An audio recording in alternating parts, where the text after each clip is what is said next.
The IPCC concludes that rising CO2 is the primary cause of global warming because 1. CO2 is the dominant greenhouse gas. 2. CO2 and temperature are highly correlated. 3. Other explanations have been decisively ruled out. And 4. Computer models cannot explain 20th century warming without CO2. We noted earlier that CO2 is a third-rate greenhouse gas, with water vapor and methane possessing greater inherent warming ability.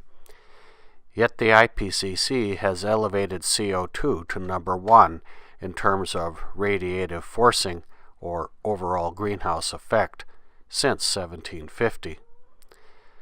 But this just isn't credible.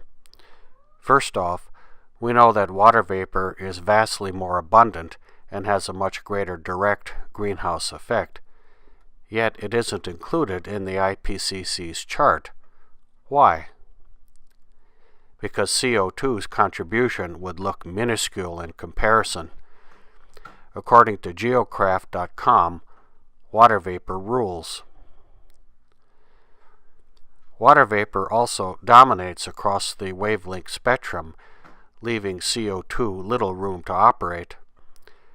Professor Murray Selby, in his very impressive lecture given in 2016 before the University College of London, explains, before CO2 even enters the atmosphere, water vapor has already absorbed most of the infrared radiation. This means that CO2's independent contribution is minuscule in comparison. Just eyeballing it, the shaded area we've drawn over the middle graph shows CO2's independent contribution. Not very much. This explains in part why increasing CO2 in the atmosphere will not have much effect. In fact, the relationship between temperature and increased CO2 is not linear, but logarithmic. Rather than temperature increasing in steady and equal increments as CO2 is added, temperature increases occur in declining logarithmic fashion. In other words, the law of diminishing returns is at play. Murray Selby illustrates this same principle in terms of atmospheric opacity. Increasing CO2, even up to 800 parts per million, increases opacity very little. The IPCC also exaggerates the global warming potential of CO2 by assuming it remains in the atmosphere a very long time once it is introduced. According to Lawrence Solomon, author of the book The Deniers, the IPCC estimates the residence time of CO2 in the atmosphere to be 50 to 200 years. However, Solomon cites more than 36 studies which estimate the residence time to be from 2 to 12 years. The traditional view is that the residence time is 5 to 10 years. Solomon reports, those who claim that CO2 lasts for decades or centuries have no such measurements or other physical evidence to support their claims. Neither have they demonstrated that the quite various forms of measurement that support the traditional 5 to 10 year view are wrong. Solomon quotes Dr. Tom Siegelstedt, quote, they don't even try. They simply dismiss evidence that is, for all intents and purposes, irrefutable. Instead, they substitute their faith, constructing a kind of science fiction or fantasy world in the process.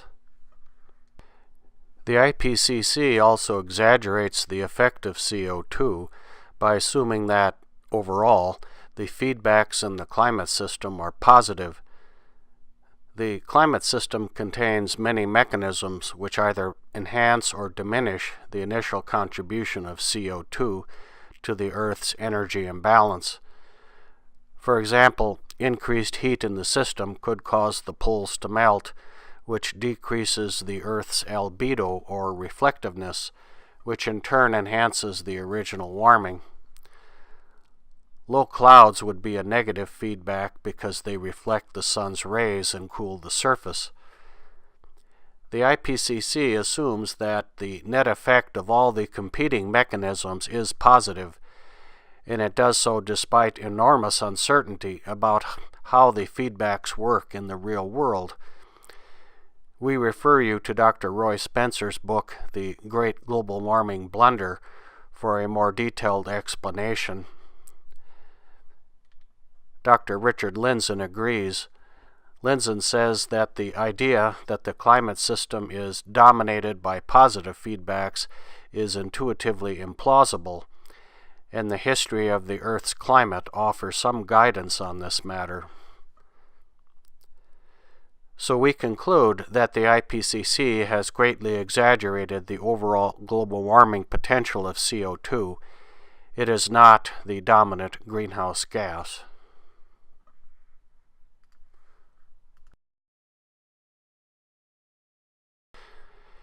It is simply not true that CO2 and temperature are highly positively correlated over any time scale.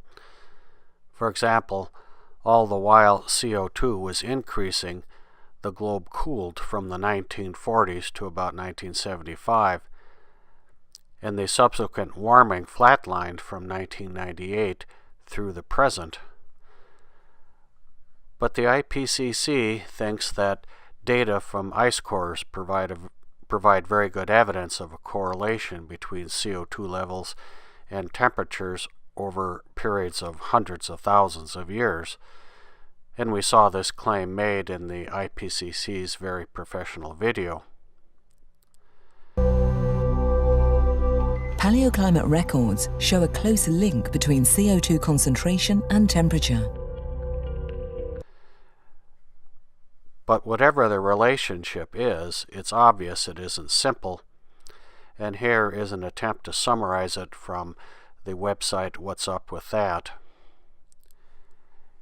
In general, does CO2 correlate with temperature and climate history? The answer is often yes on, quote, medium timescales, but no on short timescales, and also no on the very longest timescales of all. If one looks at all three timescales, overall observations are consistent with temperature rise causing the oceans to release part of their dissolved CO2 after substantial time lag, yet not consistent with CO2 being the primary driver of climate. Many other scientists agree that the relationship between CO2 and temperature is complex, and that the causal relationship is likely reversed. Rising temperatures cause a rise in CO2, not the other way around. In support of its contention that CO2 is the primary cause of global warming, the IPCC asserts that alternate explanations have been decisively eliminated. This simply isn't true. The IPCC's inherent bias against CO2 has prevented it from honestly looking at alternate theories. Prominent here is the work of Svensmark and others whose research convincingly demonstrates a significant role of the sun in determining our climate. And then there is the importance of natural cycles championed by scientists such as Roy Spencer. For a full catalog of the science missing from the IPCC's models, see Ian Plimer's book. The IPCC uses computer models to attribute recent warming to rising CO2. The claim is essentially this: when we use computer models to hindcast the warming of previous decades, the models do a pretty good job in replicating that warming. But when we take out the CO2 added by humans, we see that the models fail to replicate that warming. We pretty much destroyed that contention in the preceding segment on climate models. For another presentation, see Professor Roy Spencer, who explains why hindcasting proves nothing.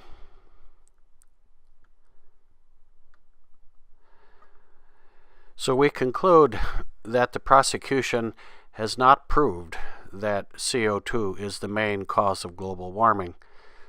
CO2 is not the dominant greenhouse gas, and its contribution to the so-called energy imbalance has been greatly exaggerated by the IPCC.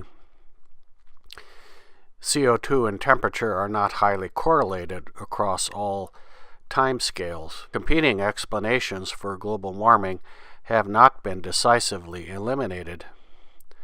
And finally, computer models based on CO2 theory simply aren't evidence, as we previously explained. So another element of the IPCC's case has been destroyed. The IPCC alleges that CO2 levels were low and stable for hundreds of thousands of years until the Industrial Revolution began in the second half of the 1700s. Since then, CO2 levels have been rising steadily, and today they stand at 400 parts per million, a concentration the planet hasn't seen in at least 800,000 years.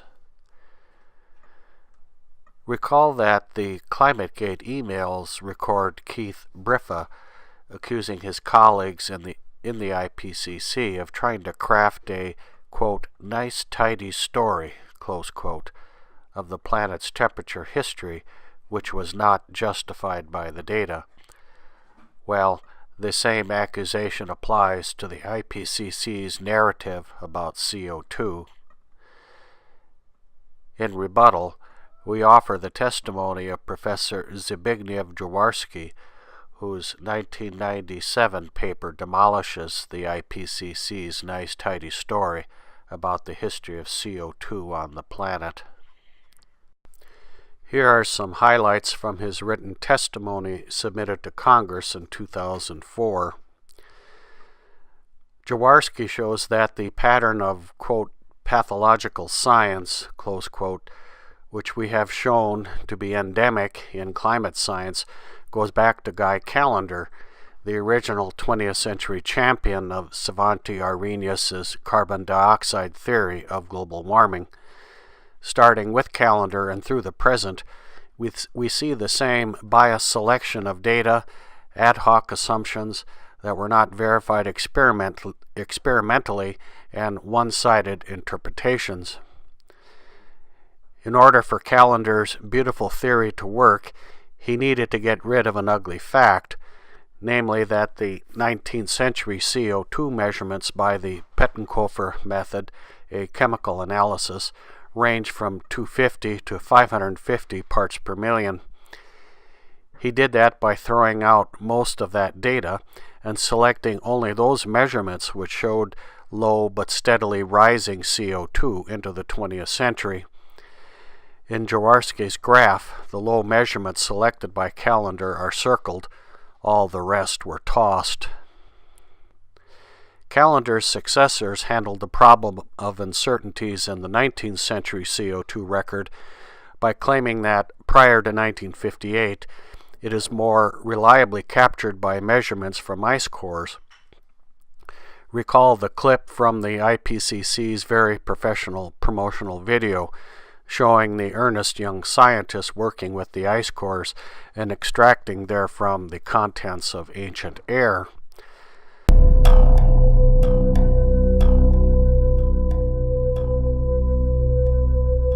Many of these observed changes are unusual or unprecedented on timescales of decades to millennia.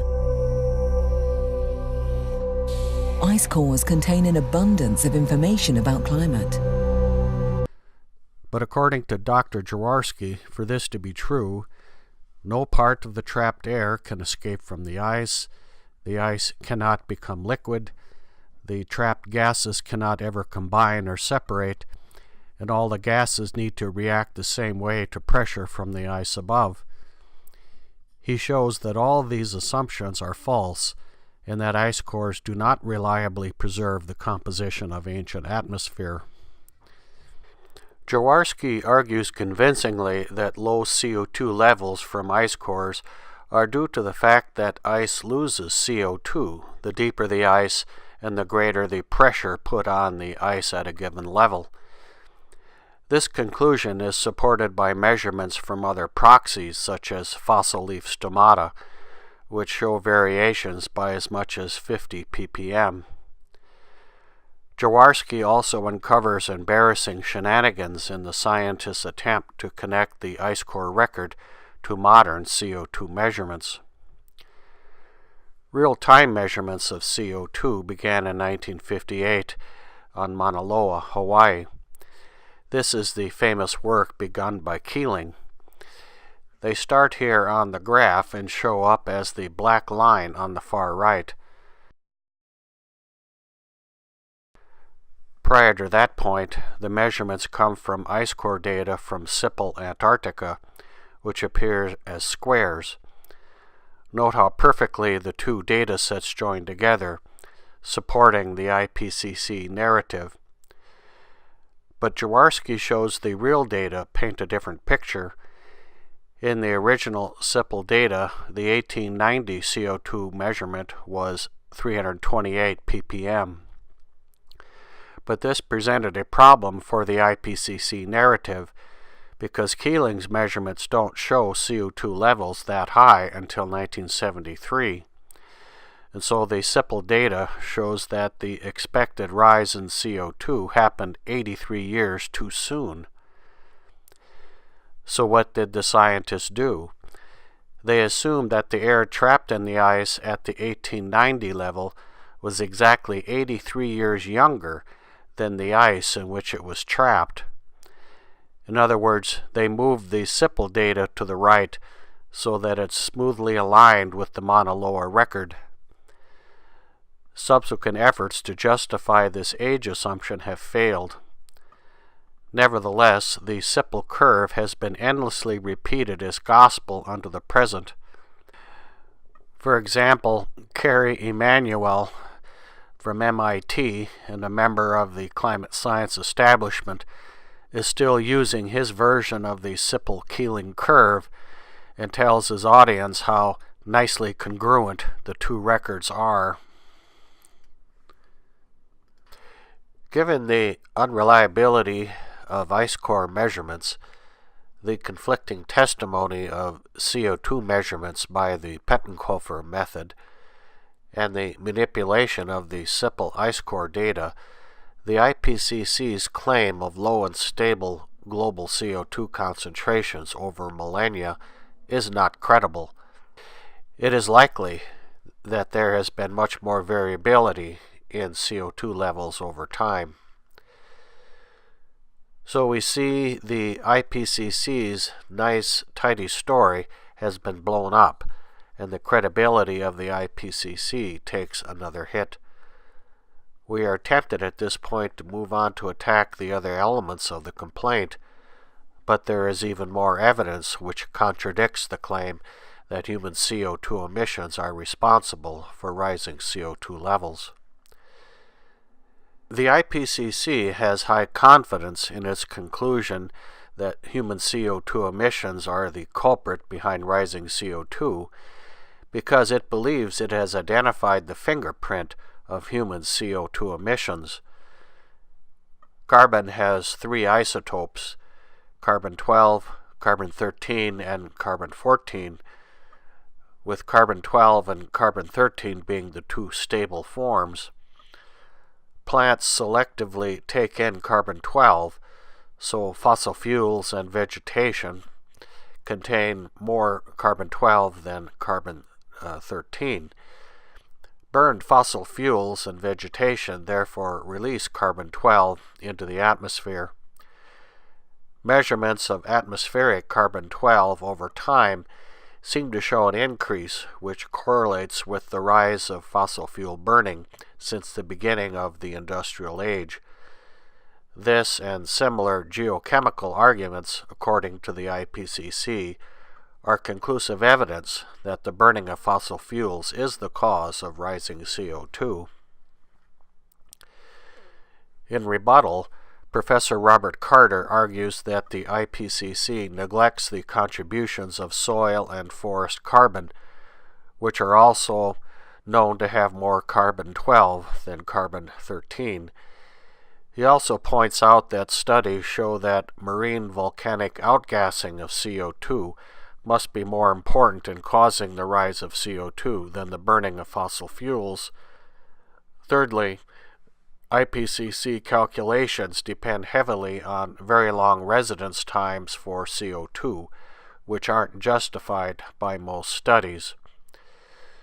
So the IPCC's fingerprint evidence is hardly conclusive. The IPCC's confidence concerning the role played by human CO2 emissions is also unjustified if we put the human contribution in context of the global carbon dioxide budget. Scientist Tim Ball reports that common estimates of CO2 emissions are as follows. Note that the estimated range attributed to humans, highlighted in green, is from 7.2 to 7.5 gigatons per year. This contributes only 3 to 4% to the total.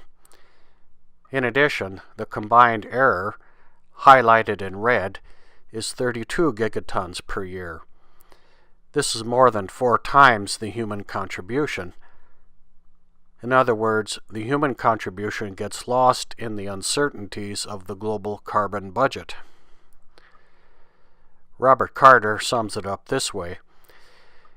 The effect of human emissions on global levels of atmospheric carbon dioxide is not well understood because no one, including the IPCC, can satisfactorily account for the observed levels in detail. Our best estimates of carbon dioxide sources and sinks have large error bars. In final rebuttal, we offer the testimony of Professor Murray Salby. His presentation is just devastating to the IPCC's case, and we highly recommend that you watch it for yourself. Let's focus on just part of it, where he compares human CO2 emissions to atmospheric CO2. His first slide shows the linear growth of human CO2 emissions from 1990 to 2000. The next slide shows the growth in the next 10 years. It also was linear, but at 3 times the rate of the preceding decade. In the next slide, the area under the curve represents the CO2 that was emitted into the atmosphere. 200% more CO2 was emitted in the second decade than in the first. In the next slide, we see the growth in atmospheric CO2, which also increased linearly, about 20 ppmv over the first decade. But in the second decade, the increase was identical. In other words, even as human CO2 emissions from the burning of fossil fuels exploded, atmospheric CO2 levels didn't blink. If the IPCC's nice tidy story is correct, CO2 levels should have jumped, but they remained steady. So we conclude that the IPCC's claims regarding the atmospheric CO2 record are not credible, and its high confidence in them is not justified. The prosecution has failed to prove that human CO2 emissions are the main cause of rising atmospheric CO2. We now arrive at the final element of the prosecution's case and find that we have already demolished it. Please review Part 8, which showed why the IPCC's computer model predictions of dangerous global warming cannot be believed. We now know, based on multiple lines of independent evidence, that the prosecution has failed to prove the elements of the charge by a preponderance of the evidence. It wasn't even close. The case against CO2 has been utterly destroyed, each and every element.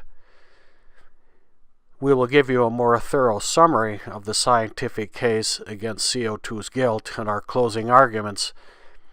For now, suffice it to say that we don't even need to reach the policy elements of the case. CO2 should never have been convicted in the first place.